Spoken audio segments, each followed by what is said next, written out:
भद्रं कर्णेभिः शृणुयाम देवा भद्रं पश्येमाक्षभिर्यजत्राः स्थिरैरङ्गैस्तुष्टुवागुंसस्तनूभिर्व्यसे महिदेवहितं जदायुः अउणरिद्रिकेवं अयौ क्षयवर्तलनियं गणनम जभे घरदश जब गर्दश खप छट तो कपे सरहल पुस्तकानां लोकार्पणं जातम इदानीं श्रोत कामाबजं जी अब आपका वक्तव्य।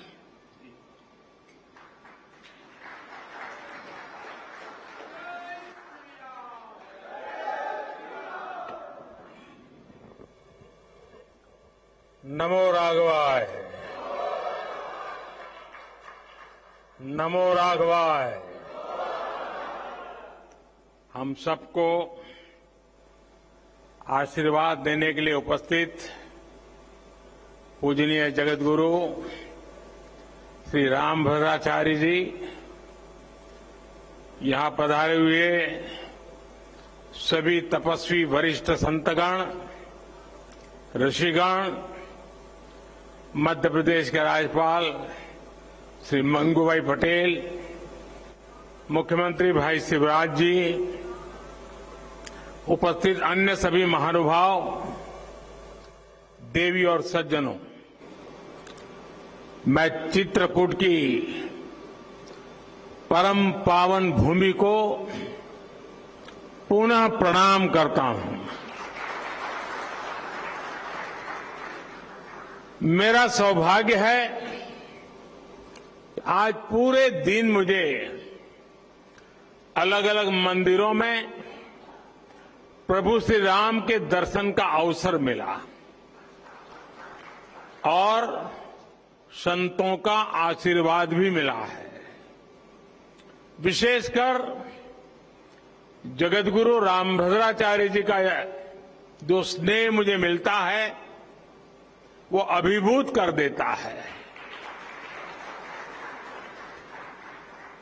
सभी श्रद्धेय संतगण, मुझे खुशी है कि आज इस पवित्र स्थान पर मुझे जगतगुरु जी की पुस्तकों के विवाचन का अवसर भी मिला है। अष्टाध्यायी भाष्य, रामानंदाचार्य चरितम और भगवान कृष्ण की राष्ट्रलीला, ये सभी ग्रंथ भारत की महान ज्ञान परंपरा को और समृद्ध करेंगे। मैं इन पुस्तकों को जगतगुरु जी के आशीर्वाद का एक और स्वरूप मानता हूं। आप सभी को मैं इन पुस्तकों के विमोचन पर बधाई देता हूं। मेरे परिवारजनों, अष्टाध्यायी भारत के भाषा विज्ञान का, भारत की बौद्धिकता का और हमारी शोध संस्कृति का हजारों साल पुराना ग्रंथ है। कैसे एक एक सूत्र में व्यापक व्याकरण को समेटा जा सकता है, कैसे भाषा को संस्कृत विज्ञान में बदला जा सकता है, महर्षि पाणिनि की हजारों वर्ष पुरानी रचना इसका प्रमाण है। आप देखेंगे दुनिया में इन हजारों वर्षों में कितनी ही भाषाएं आई और चली गई। नई भाषाओं ने पुरानी भाषाओं की जगह ले ली, लेकिन हमारी संस्कृत आज भी उतनी ही अक्षुण्ण, उतनी ही अटल है। संस्कृत समय के साथ परिष्कृत तो हुई, लेकिन प्रदूषित नहीं हुई। इसका कारण संस्कृत का परिपक्व व्याकरण विज्ञान है। केवल 14 माहेश्वर सूत्रों पर टिकी यह भाषा हजारों वर्षों से शस्त्र और शास्त्र दोनों ही विधाओं की जननी रही है। संस्कृत भाषा में ही ऋषियों के द्वारा वेद की ऋचाएं प्रकट हुई है। इसी भाषा में पतंजलि के द्वारा योग का विज्ञान प्रकट हुआ है। इसी भाषा में धन्वंतरी और चरक जैसे मनीषियों ने आयुर्वेद का सार लिखा है। इसी भाषा में कृषि पराशर जैसे ग्रंथों ने कृषि को श्रम के साथ साथ शोध से जोड़ने का काम किया है। इसी भाषा में हमें भारत भूमि के द्वारा नाट्य शास्त्र और संगीत शास्त्र का उपहार मिला है। इसी भाषा में कालिदास जैसे विद्वानों ने साहित्य के सामर्थ्य से विश्व को हैरान किया है। और इसी भाषा में अंतरिक्ष विज्ञान, धनुर्वेद और युद्ध कला के ग्रंथ भी लिखे गए हैं। और ये तो मैंने केवल कुछ ही उदाहरण दिए हैं। ये लिस्ट इतनी लंबी है कि आप एक राष्ट्र के तौर पर भारत के विकास का जो भी पक्ष देखेंगे उसमें आपको संस्कृत के योगदान के दर्शन होंगे। आज भी दुनिया की बड़ी बड़ी यूनिवर्सिटीज में संस्कृत पर रिसर्च होती है।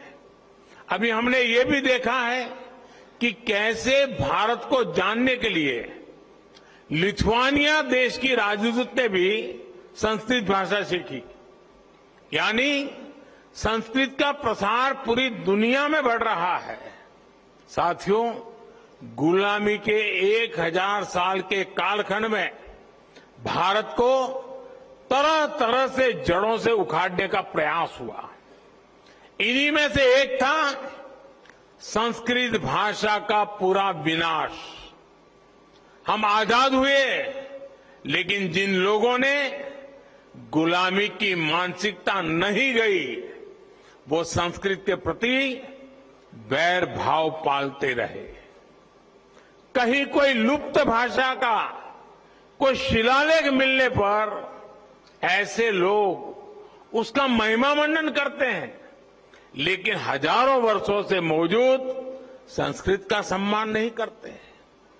दूसरे देश के लोग मातृभाषा जाने तो ये लोग प्रशंसा करेंगे, लेकिन संस्कृत भाषा जानने को ये पिछड़ेपन की निशानी मानते हैं। इस मानसिकता के लोग पिछले 1000 साल से हारते आ रहे हैं और आगे भी कामयाब नहीं होंगे। संस्कृत केवल परंपराओं की भाषा नहीं है, ये हमारी प्रगति और पहचान की भाषा भी है। बीते 9 वर्षों में हमने संस्कृत के प्रसार के लिए व्यापक प्रयास किए हैं। आधुनिक संदर्भ में अष्टाध्यायी भाष्य जैसे ग्रंथ इन प्रयासों को सफल बनाने में बड़ी भूमिका निभाएंगे। मेरे परिवारजनों, रामभद्राचार्य जी हमारे देश के ऐसे संत हैं जिनके अकेले ज्ञान पर दुनिया की कई यूनिवर्सिटीज स्टडी कर सकती है।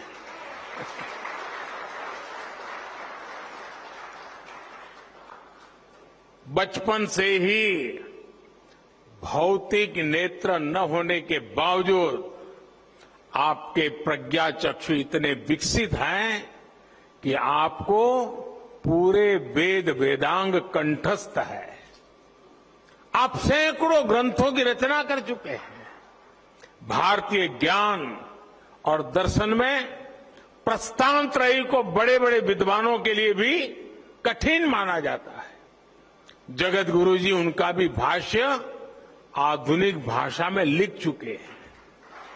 इस तरह का ज्ञान, ऐसी मेधा व्यक्तिगत नहीं होती, ये मेधा पूरे राष्ट्र की धरोहर होती है।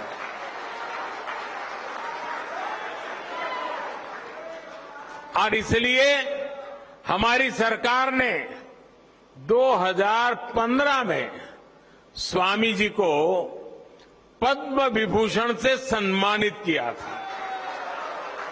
साथियों, स्वामी जी जितना धर्म और अध्यात्म के क्षेत्र में सक्रिय रहते हैं, उतना ही समाज और राष्ट्र के लिए भी मुखर रहते हैं। मैंने जब स्वच्छ भारत अभियान के 9 रत्नों में आपको नामित किया था, तो वो जिम्मेदारी भी आपने उतनी ही निष्ठा से उठाई थी।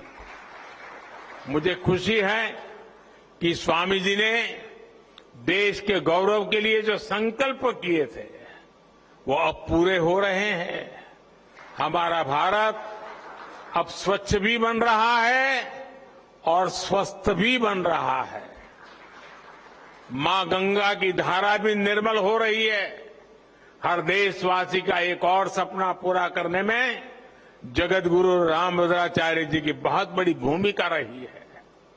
अदालत से लेकर अदालत के बाहर तक जिस राम मंदिर के लिए आपने इतना योगदान दिया, वो भी बनकर तैयार होने जा रहा है।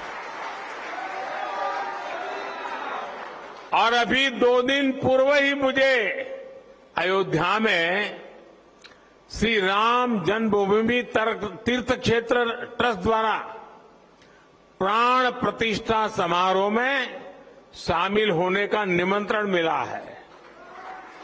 इसे भी मैं अपना बहुत बड़ा सौभाग्य मानता हूं। सभी संतगण आजादी के 75 वर्ष से आजादी के 100 वर्ष के सबसे अहम कालखंड को, यानी 25 साल, देश जो अब उसे अमृतकाल के रूप में देख रहा है। इस अमृतकाल में देश विकास और अपनी विरासत को साथ लेकर चल रहा है। हम अपने तीर्थों के विकास को भी प्राथमिकता दे रहे हैं। चित्रकूट तो वो स्थान है जहां आध्यात्मिक आभा भी है और प्राकृतिक सौंदर्य भी है।